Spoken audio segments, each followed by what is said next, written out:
По статистике Союза кризисных центров и телефона доверия, почти в каждой третьей семье насилие проявляется в той или иной степени. Почти каждая седьмая женщина подвергается экономическому насилию, каждая шестая физическому и каждая третья психологическому насилию. Почти 2/3 умышленных убийств совершаются по семейно-бытовым мотивам. Департамент полиции по защите женщин от насилия практически постоянно проводит рейды профилактические, обходят семьи, где было так или иначе бытовое насилие. И я так понимаю, такие семьи на постоянной основе жалуются, и вы реагируете, выезжаете на такие звонки и проверяете, как работают участковые. Да, абсолютно правы. Сегодня мы отправимся в очередной такой профилактический рейд вместе с полицией. Посмотрим, как живут эти семьи. Возможно, поговорим об их бедах. К сожалению, они у них есть. Это программа «Проверено» Верой Захарчук. Здравствуйте.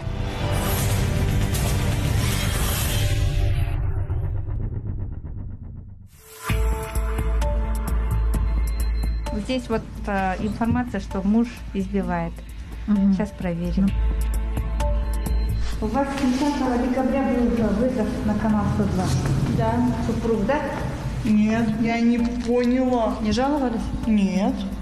Очень часто бывает, что женщины сначала звонят, жалуются, а потом отказываются от того, что и забирают заявление, и отказываются от своих слов. Поэтому, в принципе, это нормальная реакция. Но все-таки здесь, после недолгого разговора, Айнура, так зовут девушку, признается, что прецедент был. Во время беседы выясняется, что жертва бытового насилия – ее родная мать. Женщину часто бьет сожитель. Заявление мама писала? Да, мама написала. Но мама не хочет с ним судиться. Он такой ужасный. Не хочу о нем говорить. А в отношении него защитное предписание было вынесено? Да. Он все равно к вам приходит. Защитное предписание есть. Вопреки этому вы общаетесь, потому что мама пускает. В Казахстане защитное предписание запрещает приближаться к жертве даже на пару метров, но на деле же оно не работает. Женщины вынуждены оставаться с тираном под одной крышей, потому что уйти больше некуда, а самого дебошира в тюрьму не сажают. В той же Германии, например, агрессора отправляют за решетку на 3 года, а в США ему запрещают жить под одной крышей жертвой и принудительно лечат. Если у агрессора предусмотрено, там есть альтернативное жилье, то он может туда идти. Но сейчас, сами знаете, в стране какая альтернативного ситуация. жилья нет. Он остается также дома и также мы подвергается насилию. Мы женщину с детьми забираем в кризисный наоборот, центр. Женщину забираем в кризисный центр. То есть рядом с домом школа, садик, ее работа. То есть из-за одного человека мы столько неудобств создаем для семьи. Вашего сожителя-то по маме не пытались как-то тоже выгнать? Я говорю, мама, я его сейчас выкину через балкон или пусть уходит сам. А она говорит, ну, попытался. Я его выставила, он меня, ударил пощечину. Женщины часто получают не только пощечины, но прощают почему-то агрессоров. Остаются жить под одной крышей. Почему? Почему прощают мужчин?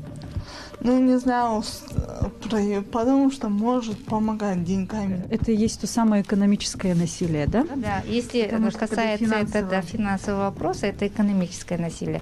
А если занимается рукоприкладством, это уже физическое. Сексуальное носит более латентный характер, потому что многие не раскрываются и держат это в тайне. Наша героиня оказалась девушкой с нелегкой судьбой. Она родилась с диагнозом ДЦП. Маме предлагали от нее отказаться в роддоме. Но женщина выходила девочку и поставила на ноги. Сейчас у Айнуры 2-я группа инвалидности. А 7 лет назад ее изнасиловали 4 мужчин.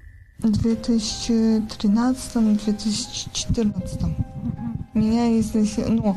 Вот такая же однокомнатная квартира. Меня там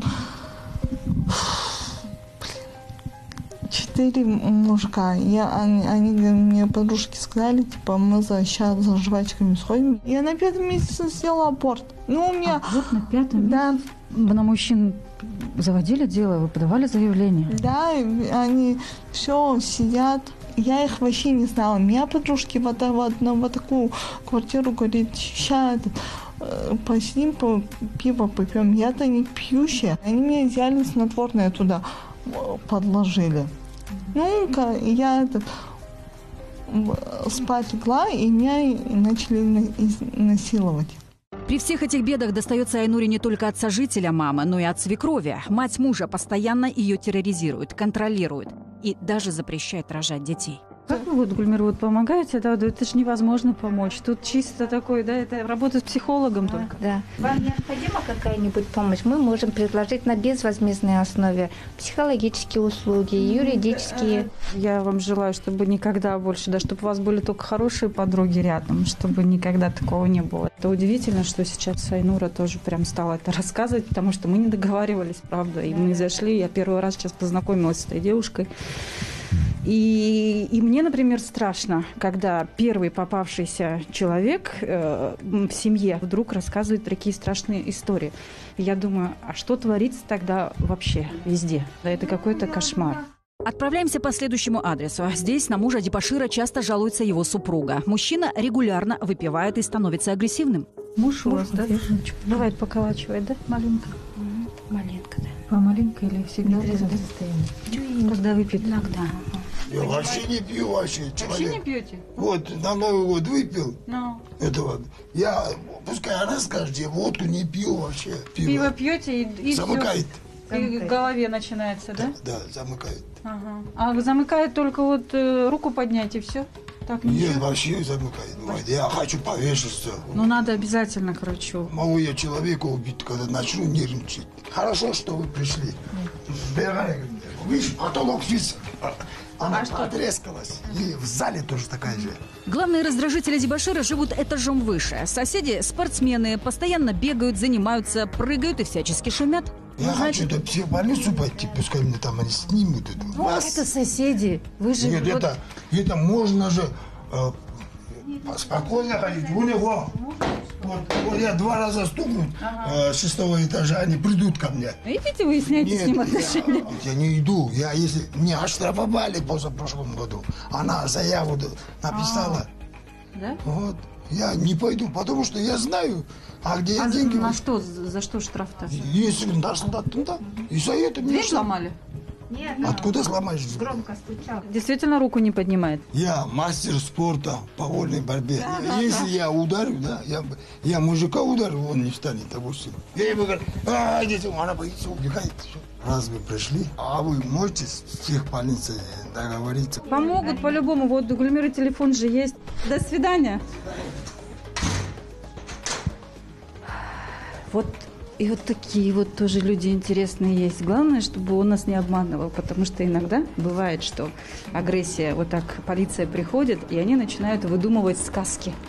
Женщина этим сказкам вторит, говорит, да-да-да, он не пьет, он молодец, потому что боится. И мы очень хотим, чтобы здесь была другая история. По данным полиции, в прошлом году только в столице в судах рассмотрели свыше 1500 дел по фактам семейных конфликтов. Вынесено 8000 защитных предписаний. Из-за пандемии случаи насилия в семье участились. Если в марте 2020-го на пульт 102 ежедневно поступало до 20 звонков, то в карантин эта цифра выросла почти в 2 раза. Ну, вы так забираете дебоширов сразу? На сколько суток максимально можете посадить? Мы можем только сутки держать у нас в временном изоляторе, а дальше уже будет суд решать в рамках административной. Если в течение года несколько раз будет повторяться вот этот момент административный, то будем уже возбуждать уголовное дело. Может быть, вот первый раз был момент, вот поднял руку, может быть, сразу применять меры пожестче, чтобы понял что-то? Семьи бывают разные. Может, молодые семьи. Вначале бывают всегда ссоры, поэтому участковый инспектор первоначально проводит с ними пробеседу. Наша задача не посадить, а правильный путь направить человека. Говорят, что полиция, она больше на стороне тиранов. Вот есть такое мнение. Нет. Чаще полицейские не принимают заявления, потому что говорят, сама виновата, напились там вместе. Я с большой уверенностью могу сказать. Почему? Потому что каждый случай нами отрабатывается, каждый случай нами от и до прорабатывается. Почему? Потому что семейный скандал – это уже сигнал на большие преступления. В Казахстане хотят изменить закон о бытовом насилии. Предполагается ужесточить наказания для домашних тиранов, запретить им приближаться к семье, а также расширить полномочия полицейских. Но есть и спорные моменты. Так авторы законопроекта предлагают забирать детей из семьи, где есть семейное насилие. Общественники же против данной нормы. Они уверены, это еще больше навредит детской психике, а детские дома будут переполнены. Очень хочется, чтобы у нас и законы были такие, которые все-таки работали на стороне жертвы, так скажем, а не наоборот. Потому что зачастую они есть, они хорошие, но они не всегда работают должным образом. Это была программа «Проверено». Берегите себя, не молчите никогда. До встречи.